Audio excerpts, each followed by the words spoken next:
안녕하세요. 민영 프로포즈입니다. 오늘 영상은 조금 직설적이고 현실적인 이야기로 시작해볼까 합니다. 결혼을 앞둔 예비 신랑님들, 혹시 신부님이 결혼에 대해 로망을 가지고 있다는 사실을 알고 계신가요? 남자분들 입장에서는 결혼이란 단순하게 결혼식장 구하기, 신혼집 구하기, 신혼여행 가기 등 이런 단어들이 먼저 떠오르지만 여자분들에겐 조금 다르게 다가올 수 있습니다. 그래서 오늘은 예비 신랑님들이 반드시 알아야 할 여자들이 결혼에 대해 가지고 있는 대표적인 로망 3가지에 대해 이야기해 보겠습니다. 이걸 미리 알고 준비하시면 정말 평생 편해지실 겁니다. 첫 번째, 완벽하고 로맨틱한 결혼식입니다. 여자분들에게 결혼식은 단순한 이벤트 그 하루로 끝나는 행사가 아닙니다. 어릴 때부터 마음속에 하나하나 그려왔던 신부님 자신이 주인공이 되는 인생 최고의 무대입니다. 완벽하게 핏대는 드레스, 영화 속 한 장면 같은 입장곡, 눈물과 웃음이 뒤섞인 혼인서약서, 너희 너무 예뻤어 라는 말을 듣게 될 웨딩 사진 등 이 모든 것이 한 번뿐인 날이 결혼식입니다. 인생에 단 한 번뿐인 장면으로 기억되길 바라며 신부님을 머릿속으로 수없이 그려보고 상상하실 겁니다. 그런데 반대로 남성분들은 종종 현실적인 측면에서 접근하시죠. 그냥 간단하게 하자. 식장보다 하객 음식이 중요하지 않아? 사진은 굳이 이렇게 찍어야 해? 사람들 밥 먹고 가는 자리잖아. 이런 말들이 무심코 던진 말일 수 있지만 신부님 마음에 상처로 남을 수 있습니다. 심지어는 나를 주인공으로 만들어주고 싶지 않은 걸까? 내 생각에 공감해주지 않네. 라는 정서적인 거리감까지 느껴질 수 있습니다. 물론 결혼식은 현실적으로 예산도 중요하고 준비도 많이 필요하고 체력적으로도 쉽지 않은 일입니다. 무조건 화려하고 비싼 식장을 고르라는 이야기가 절대 아닙니다. 하지만 중요한 건 금액이 아니라 태도입니다. 신부님의 로망을 인정해주고 네가 꿈꾸는 결혼식은 어떤 모습이야? 내가 어떻게 하면 네 기대에 조금 더 가까워질 수 있을까? 이렇게 함께 고민해주는 자세만으로도 신부님은 진심으로 감동을 느끼고 내 사람이구나 라는 확신을 하게 되실 겁니다. 결혼식은 단순히 결혼을 알리는 자리가 아니라 두 사람이 함께 만든 이야기를 많은 사람들 앞에서 처음으로 선보이는 무대입니다.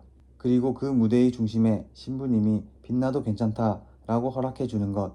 그게 바로 신랑님의 역할이자 사랑의 표현입니다. 비싼 곳에서 하시라는 말이 아닙니다. 결혼식은 두 분이 함께 정한 예산에 맞춰 현실적으로 준비하는 것도 당연히 중요합니다.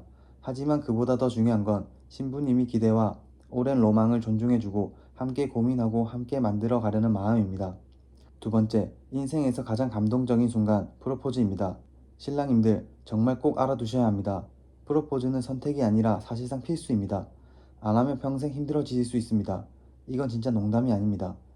많은 분들이 그냥 말로 하면 되지, 결혼 얘기 다 끝났는데 굳이 이벤트처럼 해야 해? 라고 생각하시곤 합니다. 하지만 신부님 입장에서는 전혀 다르게 생각하고 계실 수 있습니다.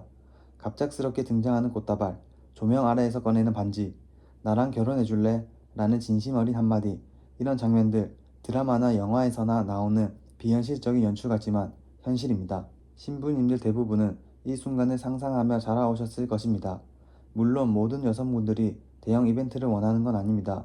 하지만 마음속으로는 나도 언젠가 저런 감동을 받아보고 싶다 라는 작은 로망이 있다는 거 절대 잊으시면 안 됩니다.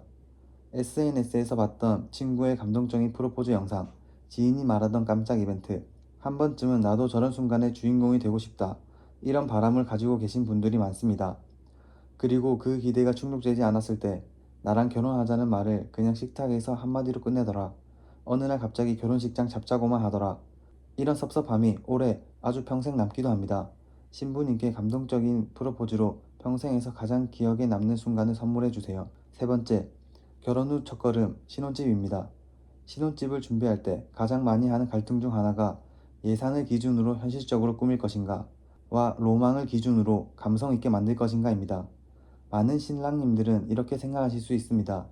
어차피 몇 년 뒤에 이사갈 집인데 굳이 꾸며야 해? 가구는 기능만 좋으면 되지. 왜 꼭 예쁘고 비싼 걸 사야 하지? SNS에 나오는 신혼집은 다 허세 아니야? 라고 말이죠. 하지만 여자분들 입장에서 신혼집은 그냥 머무는 공간이 아니라 두 사람의 첫 시작을 구체적으로 담아내는 감정의 공간입니다. 함께 사는 첫 집이니까, 처음으로 우리만의 삶을 시작하는 곳이니까, 지금 아니면 이렇게 예쁘게 꾸밀 기회가 없을지도 모르니까 라고 생각하며 작은 커튼 하나, 포스터 하나, 쿠션 커버 하나에도 애정을 담고 싶어 하는 겁니다. 이건 단순히 인테리어 문제가 아니라 결혼을 실감하고 현실을 사랑으로 포장하는 감정의 장치입니다. 그리고 이 기대를 외면당하면 여자분들은 이렇게 시작하면 앞으로 살면서 뭘 기대할 수 있을까?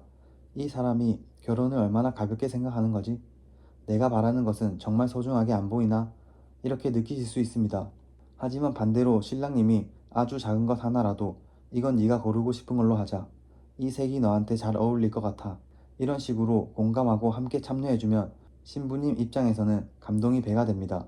중요한 건 돈을 많이 쓰는 게 아니라 의견을 물어봐주는 태도와 함께 꾸며가는 행동입니다.